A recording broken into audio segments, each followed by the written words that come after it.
The moment you're done with Black Friday, you start preparing for the next. You've learned what in that week actually happened that matters for you to be able to adjust, tune, and become better for the next year. But you really use Black Friday and Cyber Monday because it's those peak 2 days that allow you to understand your capacity. It's the emphasis on cart and checkout. I was always, bearish on things like Bolt and Fast and those one-click checkout experiences, and the idea that that's the problem. We got to go fix checkout. It's like, no, it's your PLP and PDP.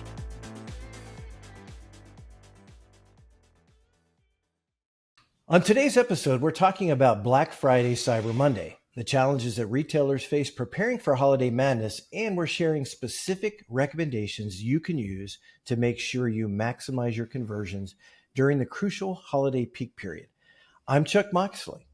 And I'm Nick Palladino. And this is The Frictionless Experience, the podcast where we lay waste to digital friction. Now, today we're doing something different. Normally we do a more interview style focused, where we focus a lot on the background of the guest. But today we're doing more of an expert session around the specific topic for retailers, because right now when this episode is debuting is summer. And a lot of retail teams, instead of being on the beach, are actually preparing for the onslaught of traffic that's going to come with the key holiday period, Black Friday, Cyber Monday. So we're going to talk about all the key things that you should be doing if you're a retailer and how to prepare. Now, if you're not a retailer, don't hang up. Don't stop listening, because we've really all categories have peak periods, and that's what we're going to be talking about. We're going to be talking about how do you prepare for a expected and maybe unexpected peak period. So if you're a healthcare company, for example, you have open enrollment and you've got an onslaught of traffic. If you're travel, you have these key booking periods. Or if you remember Mike Lively, Nick, he talked about, he was from Slick Deals, and he talked about talk show hosts mentioned them, and they suddenly had the highest traffic they've ever had, and they really weren't, they didn't have time to prepare. So sometimes you do, sometimes you don't.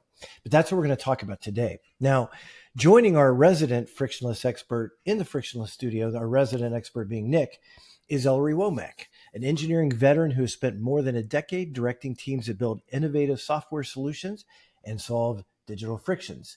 Currently, Ellery is a senior director of engineering at Edgio. Now, you may be familiar with Edgio as the company that emerged from the 2022 merger between Limelight Networks and Edgecast. Before that, he spent multiple years in software consulting, working with clients across the digital spectrum. Ellery, welcome to the Frictionless Experience. Yeah, thanks for having me. Excited to be here. Well, we're excited to have you as well. And I know that Edgio works with a number of major retailers, including Kate Spade, Coach, Sharper Image, Stuart Weitzman, Mars with like M&Ms.com, and Mattress Firm, just to name a few. Tell us about your role at Edgio and some of the ways that Edgio works with and helps retailers, on their frictionless experiences. Yeah, so I work in the professional services team. So we help with onboarding and enablement of our platform, but a little known thing that we do is build high performance e-commerce websites, traditionally, headless composable commerce sites with Next.js and other frameworks for companies. And these are customers who are looking for, high performance. They want to make sure that their technology enables their business to move at a high pace. They don't want to be bogged down by an all-in-one platform that isn't as flexible as other systems. So they've picked all the best tools and they've wrapped it all on the front end that gives them all that flexibility. And when you have full control of the front end, you can control the site speed really, really well. So I joined the company. I was part of the original company called MoveWeb, which was rebranded to Layer Zero in 2021, where I led engineering for professional services. And we, at that time, we were still in the middle of COVID, and we were probably building 5 or 6 headless e-commerce sites for companies. And then we were acquired by Limelight in 2021, and as you mentioned, merged with Edgecast in 2022. So we still do a lot of ongoing support for these customers to add new features to their headless commerce websites, as well as keep performance, really, really, we want to make sure performance stays top notch for them. So there's always degradations as you're adding in new things like, oh, let's add Klarna for buy now, pay later. We need, an A/B testing, a monetization product. And you add that, and then LCP takes a little bit of hits, and we've got to come back in and figure out how do we add all these site features the right way so that it doesn't impact performance. Awesome. Okay, great. Well, I think you're going to bring some great expertise to the conversation. Now, Nick, first I have to ask, what's up with your background? Anybody, if you're listening to this, you won't understand, but if you're watching the video, he's in a very different studio today than he usually is with all the Yeah. neon lights in the background. Yeah. Yeah, no doubt. So the lights probably a thing of the past. I'm still contemplating with it, but been building up a new office space for myself over the last 6 months with a construction project that we're doing here, and this is the phase one of actually being able to move in. Phase two, I'm going to start building in some library shelving behind me, so I'll have a lot of character behind me ultimately. But this hopefully is going to be the one sole episode with this background, and then the next one's coming in. Maybe this And could for be an those, avant-garde approach to home interiors. Just keep it that way. No sheetrock, Yeah, nothing. that's Exposed right. wood. yeah, and for those listening, not watching, it is literally just wood, like plywood or something on the behind you. I don't want to insult you; it might not be plywood, but whatever kind It of wood you've is got. it is plywood, but it is maple plywood, so it's the really good stuff. Really good. It's superior level plywood. Got it. Yeah. So Nick, now again, because we've typically been interviewing, we haven't talked a lot about your background, but talk about your experience at Home Depot, which is obviously a retailer that for whom Black Friday, Cyber Monday is a critical period. You were there in person for years preparing for that. Talk a little bit about your background there, so we've got context for this conversation. Yeah, absolutely. So, Black Friday is a year-round event at Home Depot. And what I mean by that is the moment you're done with Black Friday, you start preparing for the next. You've learned what in that week actually happened that matters for you to be able to adjust, tune, and become better for the next year. But you really use Black Friday and Cyber Monday because it's those peak 2 days that allow you to understand your capacity. You start understanding where your capacity becomes a problem of any specific system. And there's a lot of small systems within systems within systems that can start to fail and create trivial things that happen throughout. Maybe a slight delay, the order confirmation process in the order management system takes an extra 5 minutes. And that extra 5 minutes over the course of all of these orders adds up and creates this queue. And if you create a queue that's now trying to satisfy all these orders, maybe your order management process on the front end isn't as updated. Things like that start happening, and you start identifying where these problems are. So at a large website like Home Depot, you're really trying to prepare for the next one by learning in the moment on the current one. And so you start getting into that. Now, my time at Home Depot was also particularly interesting because I spent 3 years of that time in the site reliability engineering team. And my primary focus was making sure that vendors didn't create a reliability problem, whether that's slowness or whether that's errors or whether that's failure on the site. It just reliability. Really the goal is if a vendor fails, I need them to fail gracefully. That was my goal. Because frankly, there's so many of them on at any one time. One is likely failing right now. And so as you're kind of coming into that, when my next 3 years I spent as a product manager, where site performance was my product. So that's where Ellery and I tie in really closely on understanding how do I actually learn from Black Friday to create better experiences for my customers based on everything that my product team has actually come through and deployed, because they're doing things that are verifying value using an A/B platform and deploying and just general data science. And once they've confirmed that value, what does it actually look like on Black Friday? What happens when you start to use more of it? What happens when you're hitting all these systems and maxing things out? So that's why you really want to focus on Black Friday every day, because it allows you to know where your breakpoints are. And you're going to test them, and it's going to increase, and it's going to consistently go up and up and up. And you can auto scale all you want, but even autoscaler is going to have a catch-up time, maybe 5 minutes. But that 5 minutes is enough that you can actually start losing some of your customers, because you need to maintain their attention, because you're competing with every other way to spend money that day. You're not competing just with your own vertical. Someone isn't specifically searching for a hammer always. They're searching for a gift for their husband. And there are a lot of ways to do that other than a hammer. And so when you're starting to compete for literally just dollars, you need to make sure you're optimizing every single minute of the day. So even autoscheduler is not satisfactory for, autoscaler is not satisfactory for that kind of a day when you really want to think of optimizing every minute. Great. So how do you guys, let's start with, how do you define friction in digital experiences? What is friction? Well, that's open-ended. There's a lot of ways to measure or quantify friction. Some of the more obvious ones are things like rage clicks. User is interacting with the website and the website is not responding. Luckily, there's a Core Web Vital to help you track that called Interaction and XPaint. So, hey, I'm clicking, I'm tapping on the screen. I'm not getting the desired feedback really quickly. There's no haptic feedback on the phone, but I expect, the screen to update. Something should be happening. Maybe I'm expecting a modal to show up. Like I click add to cart and I expect a mini cart in the corner to expand, pretty soon to show, hey, here's that item. It's in your cart. You don't have to worry about clicking add to cart again.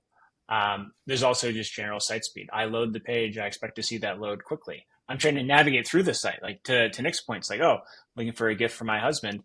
I go to, power tools. Oh, you know what? He's got an 18-volt Ryobi. Let's go look at Ryobi filter 18 volts. And then you're waiting. Where are the products going to load? Like you start to, experience these pain points and those things accumulate, right? You have that, pain point. Then there's another one. And eventually you just go, that's it. I'm going to Lowe's. This isn't worth my time. Attention spans are only getting shorter. So, anything that you do that interferes with the end user's ability to use the website in a very streamlined manner is going to be categorized as friction. So I'd say it's things taking time, things not working. So the big one, hence the rage clicks. I think those are probably the two biggest ones that we focus on. Maybe the third is just, an experience that's not optimized. So you might say like, wow, this is just a cumbersome way of interacting with the website. It could be something related to a workflow. Like, why do I have to go through all these steps for checkout? Can't you just put more of this content on one page? Now I'm going to go back 3 steps to update my shipping address because I got that wrong. It could be just a layout of the page. Like, where are the filters? How do I go sort? I want to sort price low to high. My husband doesn't need an expensive hammer. So making sure those things are easy for the end users is also important. That's where things like A/B testing comes in. You want to make sure that you have the right experience that customers like. It's intuitive. It's easy to use. So I think all those are great examples. Yeah, absolutely. I mean, you really hit it. It's really a spot within the journey that slows you down, distracts your attention span from focusing on whatever your journey is, whatever your goal is. It's anything that distracts from that, because everything that's in a site experience is there for a reason. That reason may be good, may not be good. It may have been half-baked. It may have been, the best invention of all time for customer experience. But as things come together and create that journey from one step to the next, you need to make sure that they're complementing each other and they're not distracting the user away from the reason their journey is started in the first place. So you guys talked about a lot of different things and different ways that friction can enter the experience. Everything from, layout and the process to, technical issues and that sort of thing. If you're a retailer, if you're working with a retailer, because you both work with a number of large retailers now and preparing for Black Friday, Nick through his work at Blue Triangle. We forgot to mention you left Home Depot 3 years ago and now you're at Home Depot, or now you're at Blue Triangle working with dozens of major retailers. Anyway, as you guys think about that, they can't tackle everything, right? So is there an order? Is there if I'm sitting here and I'm thinking about Black Friday and I'm starting that process, what's the low hanging fruit? What's the next? Is there some sort of, way to kind of prioritize that from your all's perspective? Yeah, this is going to be a really specialized response. It depends on who the end user is. Like some companies, they're already fast, but they're so big that if they can become just a little bit faster, the incremental improvement is huge. Like you go, back to the Home Depot example, that's a company that does over 100 billion in revenue every year. When you get to that kind of scale, right? If you can shave another 50 milliseconds off of the LCP, someone somewhere is doing the napkin math on how many millions that is in digital revenue for them. So for them, it's like, hey, where are we going to get the most dollars? We can A/B test all day, and I bet a company like that probably is. Like a lot of our larger customers are pretty much constantly doing A/B tests to see how do we optimize experiences, especially the ones that are multi-brand. They're like, hey, let's do one A/B test for PDP on this brand, a different one on this brand. Like now I don't even have to worry about multivariant A/B testing. We're just testing different experiences across our numerous companies.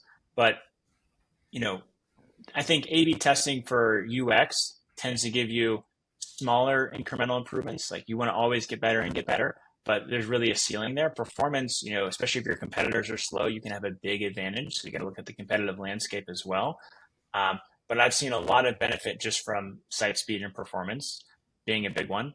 That's probably like a high priority thing. There are other things that, might cheat the priority list, if cheating is the right word. There's just security. Like I have some of our customers like, hey, I want to be faster, but also I got to handle a PCI DSS 4.0 this year. So how do I make sure that I've inventoried all my scripts running on my checkout pages where I'm collecting method of payment from our customers because there's new requirements for me to get my PCI attestation. So sometimes other things like that will jump the priority list to be, hey, that's number one. We can't keep operating our business without that. So you have to pick and choose some of those things. But what I've seen is it's like, it's the imperatives. I must keep my PCI cert live on my website. There's no way around that.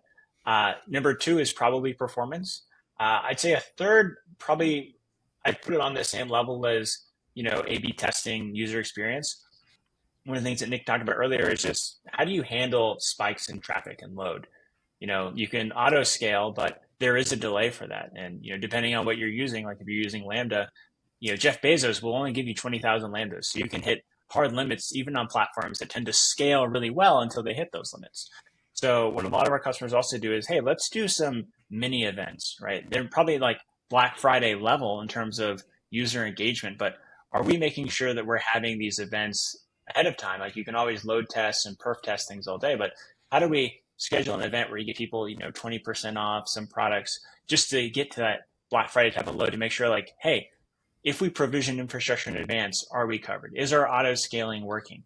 Are our failover mechanisms in place? Like all that testing should happen as well. Because if you have a fast website, but there's a weak, link in the chain, then you're going to be exposed come Black Friday. So making sure, to Nick's point, like all your dependent systems are able to operate at the threshold that you need them to is really important as well. And it's also really important to remember that performance, site speed, out of the context of customer experience is not what we're talking about here. What we're really talking about is understanding that you need to take what you currently have and the feature-rich site that you have and be able to improve that. Because if you were just to, say, delete a whole bunch of product images on your product page, it's going to load significantly faster and convert significantly lower. That is not a very important thing. And I know this seems so obvious while you're listening to me say this, but be more incremental and think about it more from something smaller, something like a recommendations menu at the bottom of the page versus the top of the page, and the difference that means for page load. But what is the difference from the actual user interactivity with the recommendations carousel when it's at the bottom versus the top? These are all those customer experience based, yet also site performance based type decisions that you have to make, and you have to be able to balance them.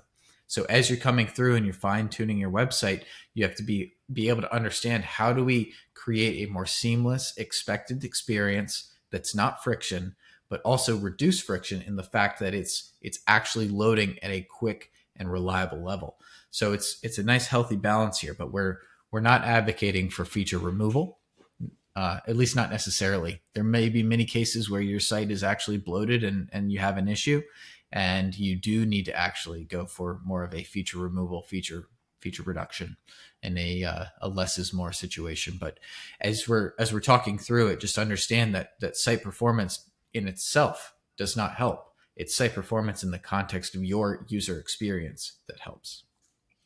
It's also a good point that you don't want to, get bogged down by specific metrics. You can chase largest contentful paint all day, Absolutely. but it isn't necessarily going to continue helping. Absolutely. If you haven't optimized the website. Like if you have a really fast website that doesn't have necessary features, where does that get you?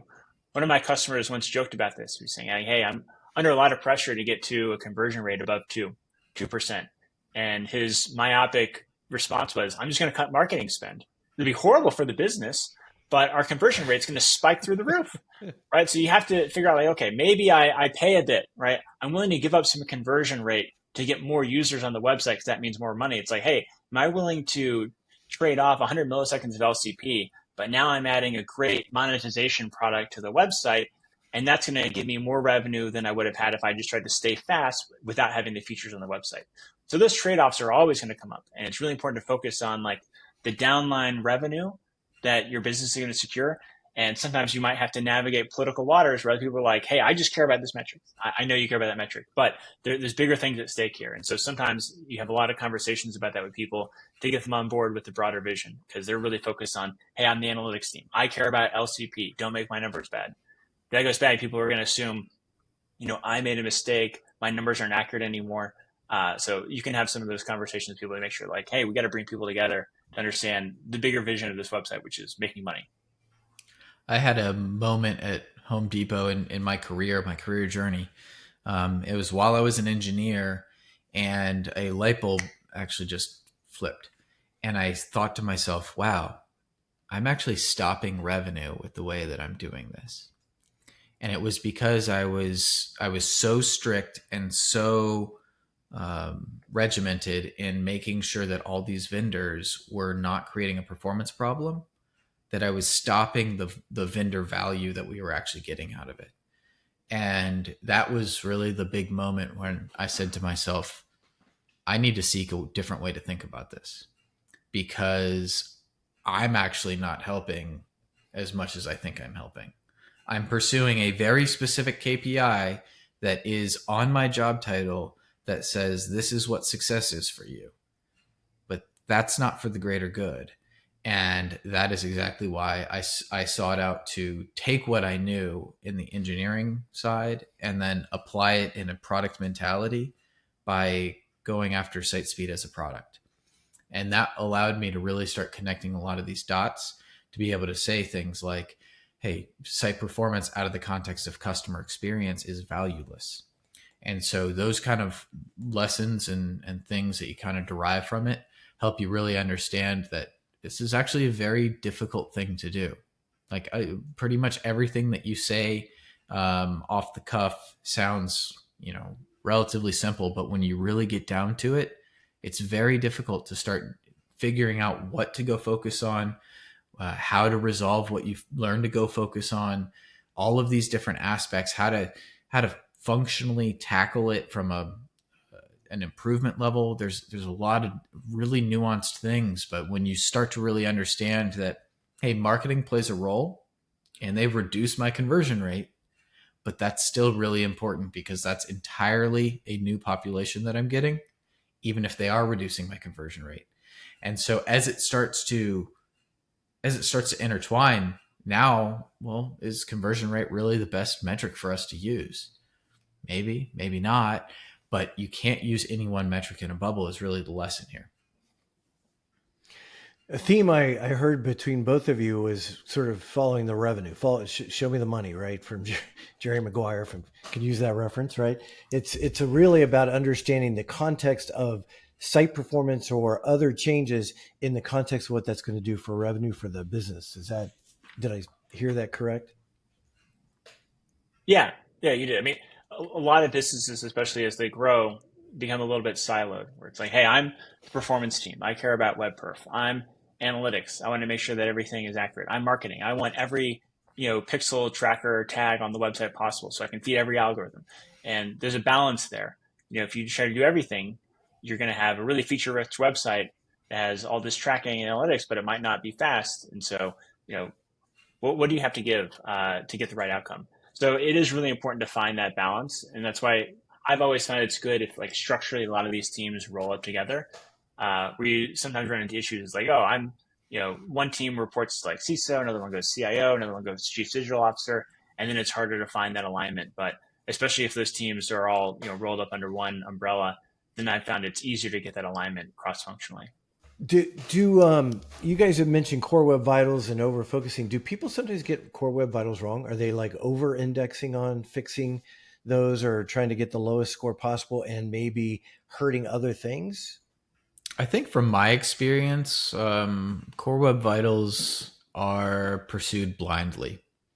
And what I mean by that is you're really trying to say, Google says I need 2.5 LCP. So I need 2.5 LCP.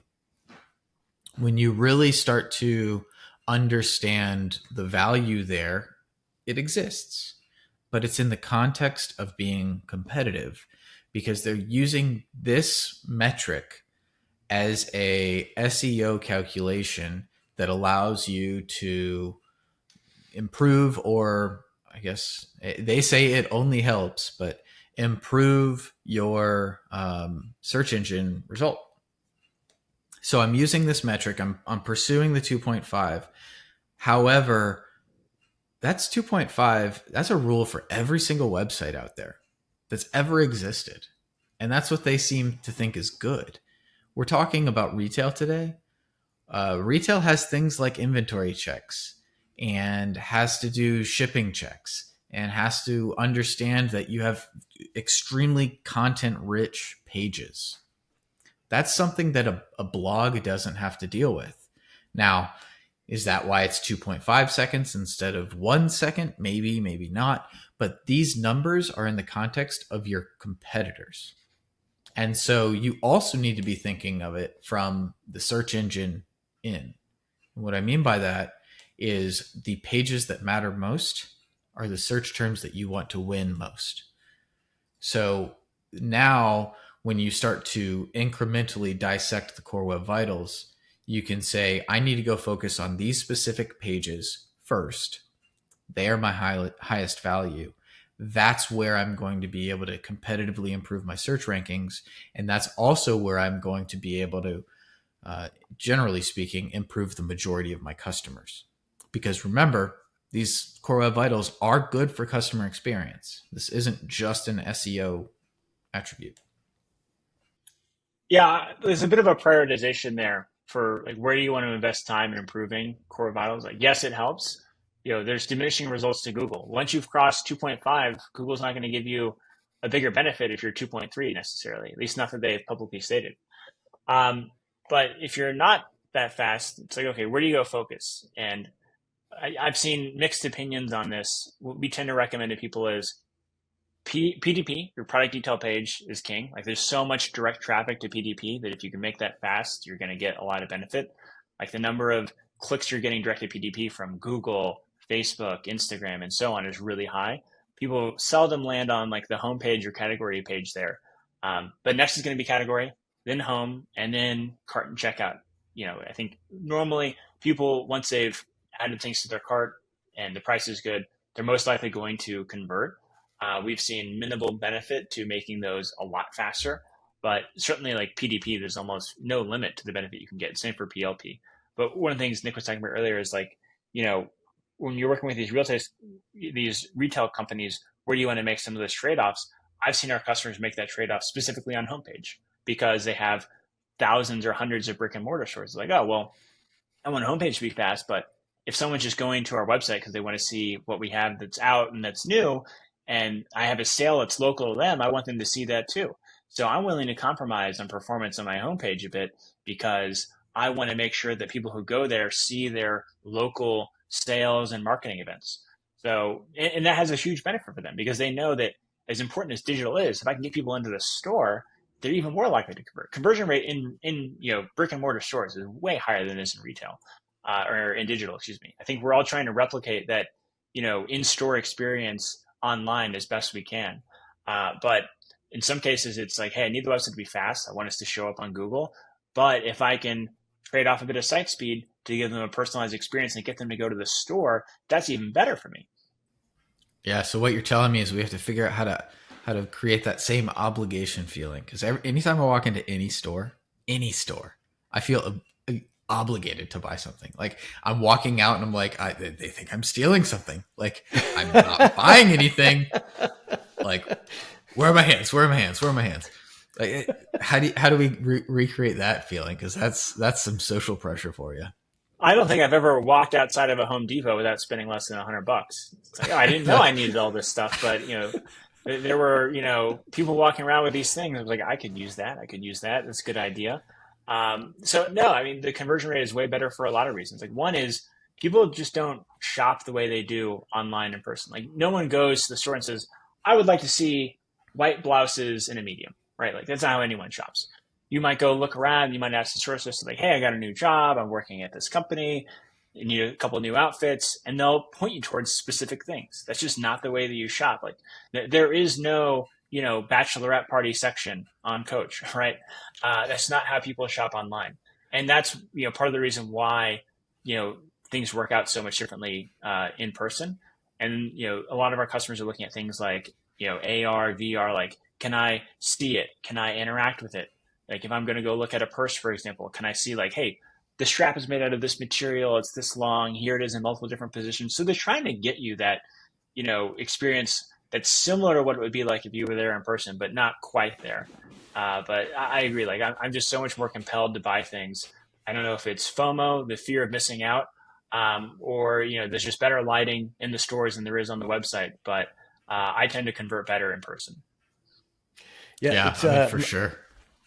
My version, because I'm not a DIYer at all, so my version of Home Depot in your case would be Walmart or Target. I can't leave without like 20 items because there's so many different things and you see such great deals. So you're the one buying all the throw pillows and scented candles. Okay, no, haven't. I don't think I've bought either of those, but there's plenty of other categories. So when is too late to prepare for Black Friday? Never. Literally never. I'd say the day before probably, but I think Nick's making a good point, which is you should be constantly thinking about this. It's kind of like the old adage, the best time to plant a tree was 10 years ago, and the second best time is today. It's not too late. Like if you're hearing this podcast, whatever day it airs in the near future, and you're wondering like, oh, I just don't have time. Like you absolutely have time. I think we tend to get the busiest is September, October. Like that's when, we've been working with companies, with our company, our customers continuously, but that's when they come back and like, oh, hold on, I need like one or two more things. And that's honestly the time of year, October, September, where I'm telling myself and my coworkers like, hey, it's time to take our kids to our mother-in-law's house. Like we gotta hunker down here. There's a lot of work to do. But even that, you can still get a lot of meaningful work done. So you're kind of working against whatever your company's code freeze is. Some of our customers, it's a bit more relaxed. They call it like a code chill or code slush. We want to make sure you get everything done in time for that. But we've seen customers get dramatic improvement, like 30% improvement in LCP in a month. So, if you're just now hearing this in August and you're thinking it's too late, it's not too late. Like you can still speed up your website significantly, or even have time to throw, a personalization or A/B testing tool on your website and go try out some different experiences and see what works a bit better. Yeah, I mean, that was said so well. It's a constant battle, constant effort. Always be thinking about it. Never be forgetting it. You don't know when Black Friday is unexpectedly in July too. Like we were talking with Mike Lively with the talk show host. All of a sudden, Slick Deals got millions and millions of hits, and that was Black Friday. So you need to be thinking about these kind of concepts just all the time. Just be ready for the event that is going to create loyal customers. And that's what this really is. This is about providing a good first impression to many, many users because they are deal seekers. So many of your users on these days don't regularly come to your website. So they're going to have to go through the guest checkout or they're going to have to create an account. So think about those kind of aspects as you're going through this. But the goal here is really just to make sure that you're ready for that large amount of traffic and frankly, avoid the headlines. Yeah. I remember I worked for a company that was involved in digital identity, and our motto was we do whatever it takes to stay off the cover of Wall Street Journal. So do you guys have either in your personal experience or with clients you've worked with, example of like a horror story, something where somebody wasn't prepared, had some massive problem during that peak period? Yeah, I've had customers reluctant to buy infrastructure in advance where they know that they see increased demand. They're on a hosted e-commerce platform. I won't say which one or who the customer is. I recommended you should really make sure you have more servers in your pool of servers available, because it's going to get a lot worse come Black Friday. And the last thing you want is for people to get to checkout and not be able to get through that experience quickly. And they said, no, we're going to stay lean. We think we're going to be fine. We've done some backend optimizations. We've sped things up, optimized some database queries, this and that. And sure enough, the day came, and I'm on a war room, and it's us and the other vendor, and they're like, here's our credit card. Just get us as many servers as we need. This is impacting our business. So I've seen some people who try to avoid that. They go in with the best intentions, but haven't really done the due diligence to confirm that, no, we can handle this level of load, and they've been bitten by it. And, as I'm sure Nick can attest to, if you have 15 minutes of a bad experience, that's going to have a ripple effect where, you might not see your conversion rate level back out for an hour or so, because all those people who were going to buy have now just left. And, those buying cycles might not be quick and snappy. They might do some browsing on your website and then say, oh, I'm going to go check a competitor, check a few more websites and come back who has the best deal or who has the product that I really want. Those people aren't coming back. Yeah. So in the war rooms of the Home Depot, there were always, competitive, I guess, watch parties, if you will. And this could be competing in any other area. And so part of what we would end up doing is we would start seeing, such and such site has the wait screen up. And now this was, you don't see many of them anymore, but there used to be a common strategy on Black Friday. When you hit capacity, you would put people into a weighted queue.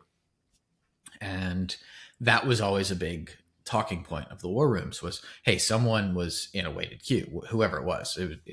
Not always a competitor, but Home Depot has so many different product lines that a lot of people are technically competitors. So you're kind of going through and you're just looking at all this, but one vendor in particular kept on showing one competitor in particular kept on showing their 404 page, and it had a few screws on it. And so the common joke kept on being, oh, they're screwed again.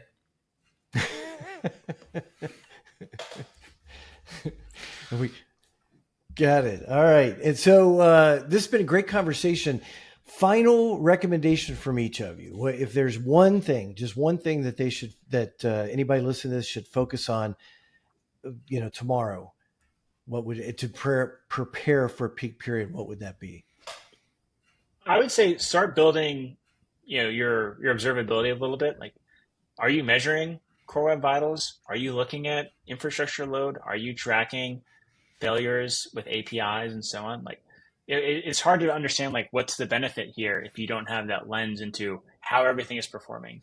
So if you're starting from step one on this journey, my recommendation is start building what you need to get the insights out of your platform so that you know where you need to go move the needle. I mean, we talked earlier, it's like, oh, where should I go focus? Is it load testing? Is it site speed? Is it here there? It depends. So my recommendation is go get your observability into a good spot, and that will tell you where you should go focus next, hopefully.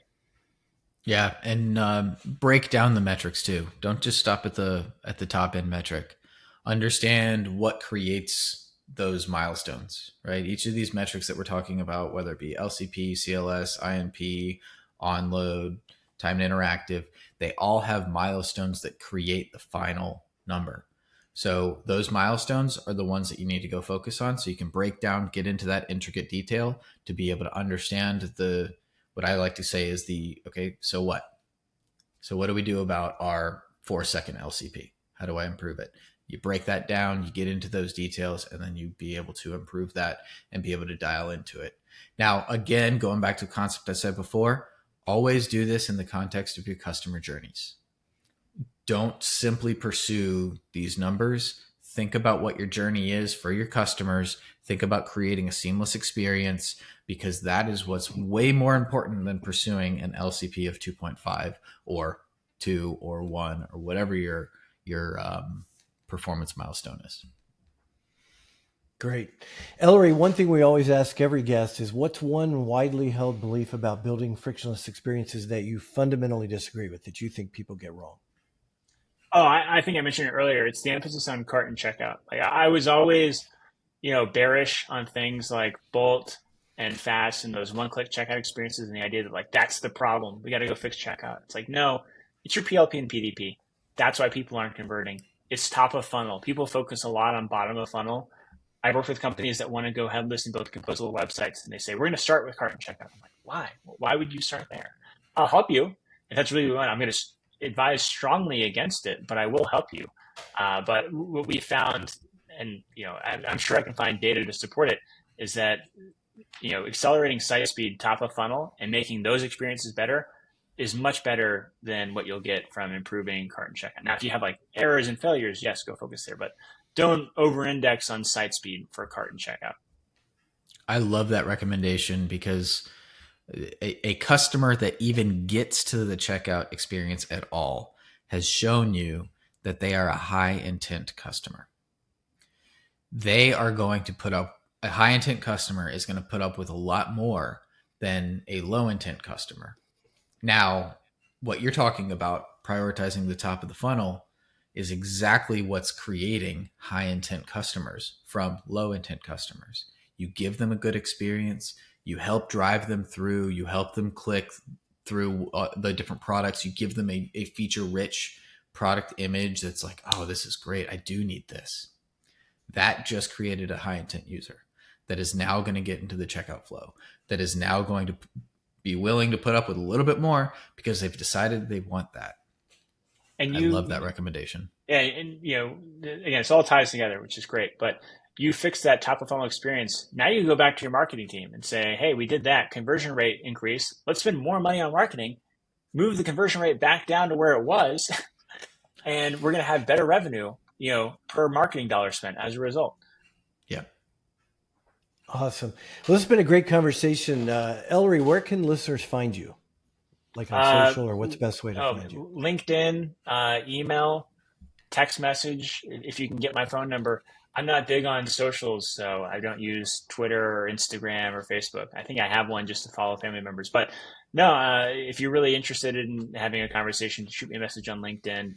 I think that's the closest thing to social media that I use.